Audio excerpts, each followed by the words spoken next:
What's going on, everybody? Hashtag Data Spartan back with a new video today, and I have the pleasure of being joined by Mr. Mica Cooper. He is the founder and CEO at InsureCrypt. Mica, thank you so much for joining me. Thank you for having me. Yeah, no worries, man. So really the topic, we're talking about it before, and I found interesting was, you've been in the industry for a long time.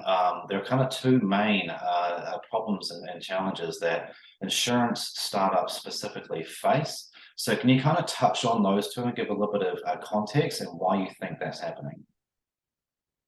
So in my experience, and I've been around a long time, the two main things that startups run into, mainly because they're younger people who are in charge of programming, design, etc., are data modeling and security.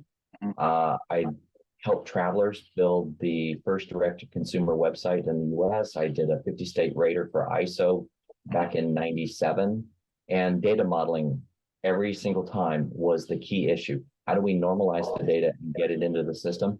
And then we see the after you build things, it's like, wait a minute, we've got this security issue. Startups especially are seeing this. We built this thing, but now we have this new use case, this new data. How do we fit it in? Yeah.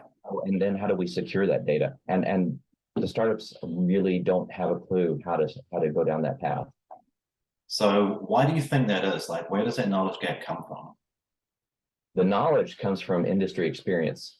We used to have this deal in the industry where after 5 to 10 years, you would go from a programmer to a software developer. Yeah. Then after about 15 to 20 years, you would become a software architect. Then you would become a senior software architect, then an enterprise architect, right? Today, you see kids come out of college and they're a software architect after 2 years. Yeah. And the experience is just not there. Yeah. Interesting. So when you say data modeling, how, further along, if that issue doesn't get solved, what are you sort of seeing the knock-on effects of that being?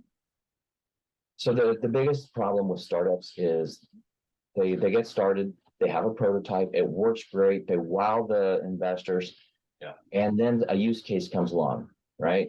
Somebody nationwide, they love to work with startups. They're a great company. Hey, we're going to throw $1 million at you to solve this problem. Yeah.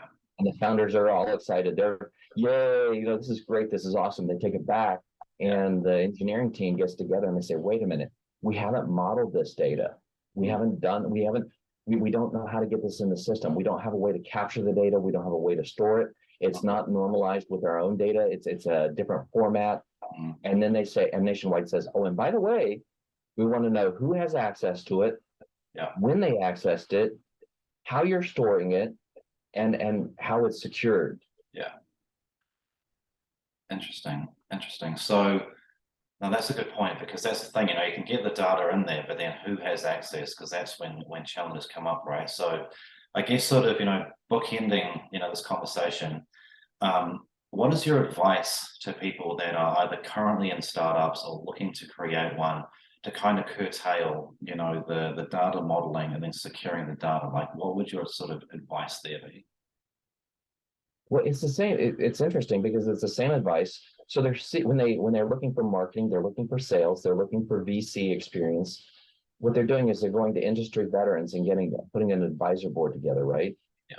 So they're pulling in advisors that have this experience for those things, but they're not pulling somebody who is maybe a fractional CISO or somebody who has the security experience to come as an advisor, data modeling or some. A friend of mine, again, I'll go back to Nationwide. She was the data architect over there. She just retired to Greece. Awesome. Lots of experience, more than willing to help people. And find somebody like that. She's got 30 years of data modeling experience. I mean, Nationwide, incredible. I could tell you stories for hours about the stuff that they've done. Yeah. Find somebody with that experience and bring them on as an advisor. So you're not paying them a full salary, right? But you're getting the advantage of their experience. Interesting. That's a really good point. No, that's cool, man. Thank you so much for jumping on and having this conversation. Everybody, hope you got some value out of the conversation. Thank you so much, and I'll catch you guys on the next one.